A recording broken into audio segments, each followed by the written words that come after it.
Caríssimos irmãos de fé tricolor, são paulinos, que me vê e ouve através do canal Papo em Três Cores. Prazer enorme estar com vocês e poder falar um pouquinho da minha trajetória e da minha expectativa em relação ao nosso clube do coração, o nosso São Paulo querido. Como diz a minha mulher, eu não me tornei São Paulino, eu nasci São Paulino. E é verdade. Aliás, curiosamente, eu nasci numa segunda-feira, na madrugada de uma segunda-feira, logo depois de uma vitória do São Paulo contra o Palmeiras, no Pacaembu, por 2-1. E filho de pai São Paulino, neto de avô São Paulino, então São Paulino atávico, né? E que felizmente também encaminhou seu filho, meu filho Xará, que muitos de vocês conhecem, também no mesmo caminho, no caminho tricolor, no caminho do São Paulinismo. E a minha trajetória dentro do São Paulo começou como associado, primeiro como dependente do meu pai, depois através da minha titularidade com relação ao São Paulo, ao clube, e fui desenvolvendo isso, praticando esportes dentro do clube, defendi o São Paulo no basquete, disputei campeonatos internos de futebol, então foi uma trajetória normalíssima, mas sempre frequentando as arquibancadas. Fui fundador de torcida uniformizada e sempre um apaixonado pelo São Paulo, um apaixonado pelas arquibancadas, tanto que tinha as cadeiras cativas que hoje, aos 72 anos, me dou o direito de frequentar, mas que à época não me satisfaziam, porque eu queria estar mesmo era na arquibancada. E dentro dessa condição, um dia fui instado pelo então eleito presidente José Eduardo Mesquita Pimenta, perguntando o que eu fazia na vida. Na época eu era advogado. Manifestei a ele que era advogado e ele perguntou se eu não tinha interesse em ajudar o São Paulo no departamento jurídico. Falei, é tudo que eu quero, né? Quero sempre ajudar o São Paulo. Aí ele me pôs em contato com o José Leal Ferreira Pires, José Paulo Leal Ferreira Pires, que era o diretor jurídico titular, e ele perguntou se eu tinha interesse em defender o São Paulo nos diversos tribunais de justiça desportiva dos mais variados esportes. Então, futebol de salão, basquete, vôlei, patinação, hóquei. Mas eu imediatamente aceitei e fiquei feliz com a ideia de ali defender o nosso clube, o nosso time do coração em todas essas. Só no começo não defendi o futebol profissional, estava na mão de advogados mais calejados para isso. Mas posteriormente, não demorou muito, eu também passei a defender os nossos atletas do futebol profissional. E fui nessa toada e, fruto disso, ascendi por eleição 2 vezes ao Conselho Deliberativo, compondo então um grupo político chamado Clube da Fé. E até que em 2007 fui guindado à condição de conselheiro vitalício.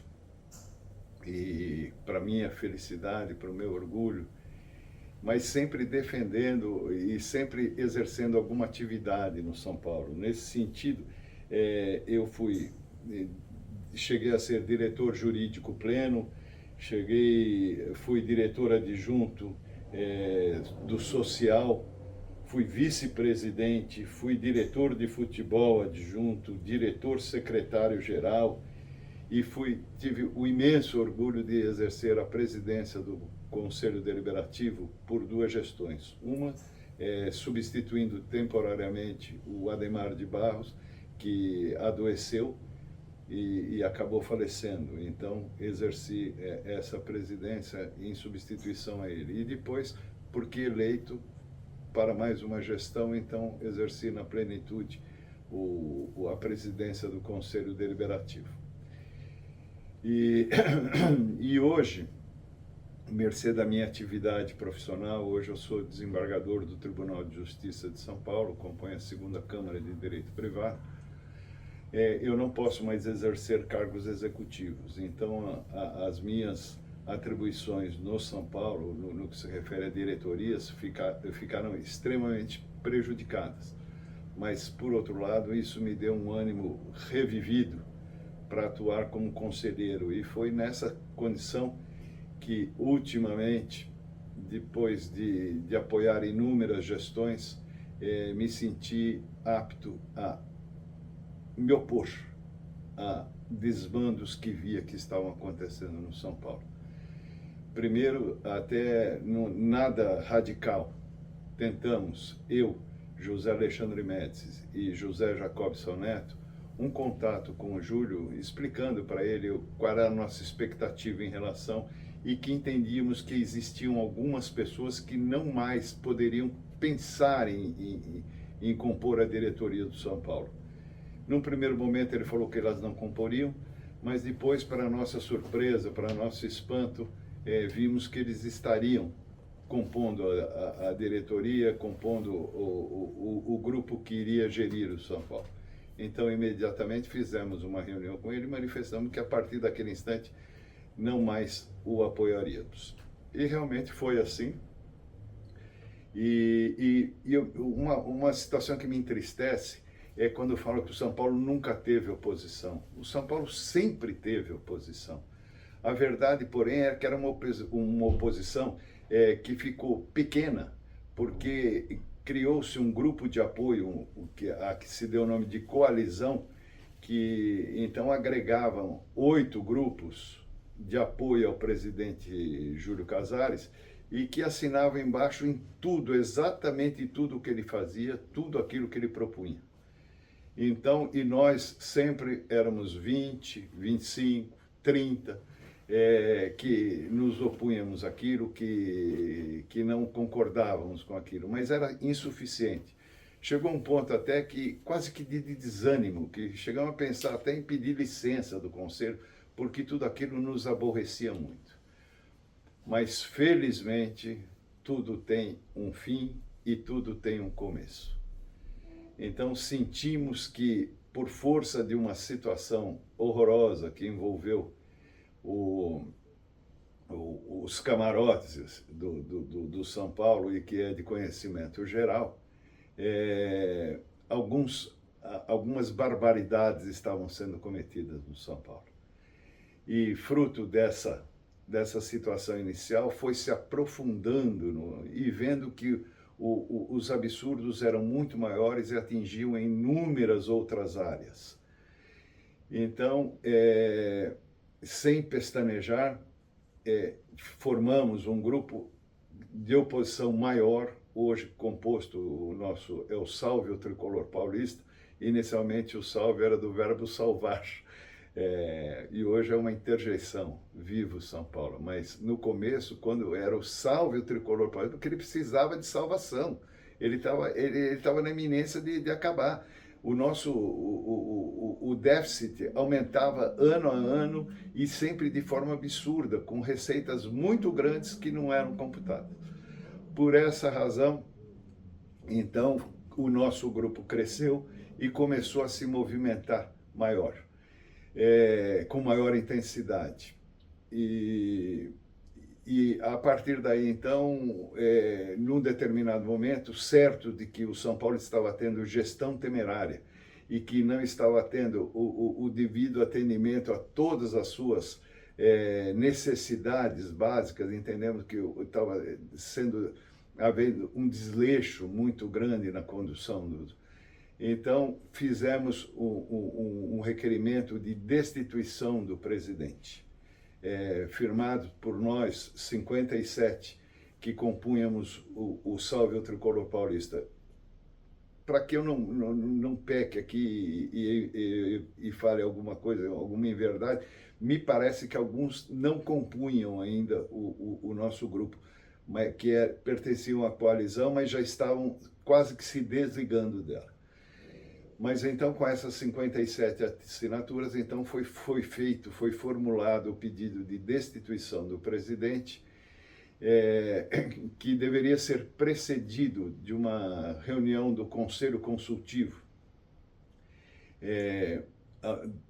que é composto por ex-presidentes da diretoria e presidentes do Conselho Deliberativo. Então, por ter sido presidente do Conselho Deliberativo por 2 gestões, então eu faço parte do Conselho Consultivo. Então, fomos para essa reunião, onde, em caráter meramente opinativo, ia se saber o que pensava o Conselho Consultivo.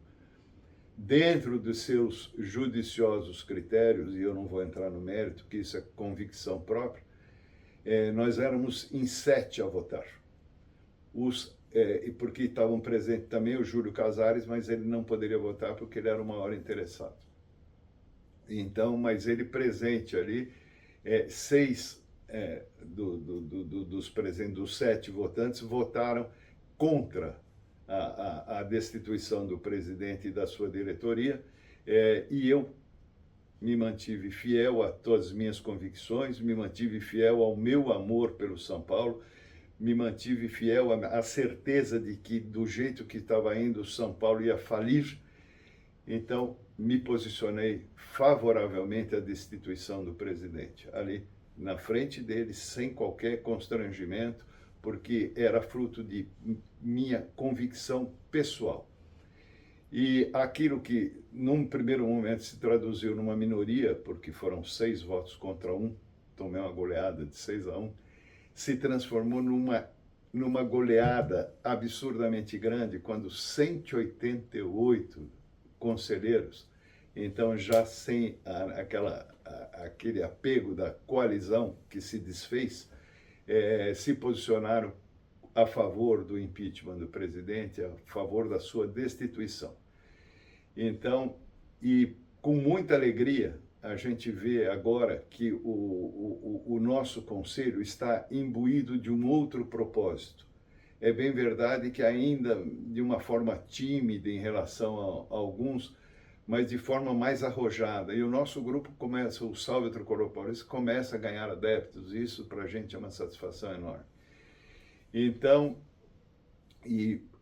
um aspecto altamente positivo foi a assunção da presidência pelo então vice-presidente, o Aris Massis, que está fazendo, está tendo ações assim interessantíssimas, todas elas voltadas ao São Paulo, todas elas voltadas à moralidade do São Paulo, então demitindo algumas pessoas, rescindindo alguns contratos, e eu estou vendo assim com muita alegria, com muita felicidade, esse posicionamento do Massis, que é um empresário extremamente bem-sucedido, todos sabem, e um São Paulino muito grande também, parceiro de muitas viagens nossas pelo interior, em outros estados e até em outros países, sempre encontrando o Massis, torcendo fervorosamente pelo nosso São Paulo. Então, eu queria manifestar que as minhas palavras hoje são de otimismo, a minha expectativa é a melhor possível, certo de que dias melhores estão por vir. E que, primeiro, o São Paulo poderá eventualmente ser ressarcido de prejuízos que lhes foram impostos, e que não são pequenos, e isso está sendo apurado em nível da Promotoria de Justiça do Estado de São Paulo e da Polícia Civil do Estado de São Paulo, com promotores de altíssimo jaez e de delegado assim com uma capacidade, uma experiência muito grande também, e tudo isso nos dá muito alento, nos dá muita esperança de que os dias estão melhorando e cada vez mais. Então, eu gostaria de transmitir essa palavra de esperança, de certeza a todos esses meus irmãos são paulinos e que tenham uma expectativa boa em relação, porque o pensamento positivo também é muito importante. Então, gente, prazer enorme ter tido esse momento com vocês. Estou à disposição sempre para qualquer esclarecimento. E viva o nosso São Paulo. Fiquem com Deus. Muito obrigado.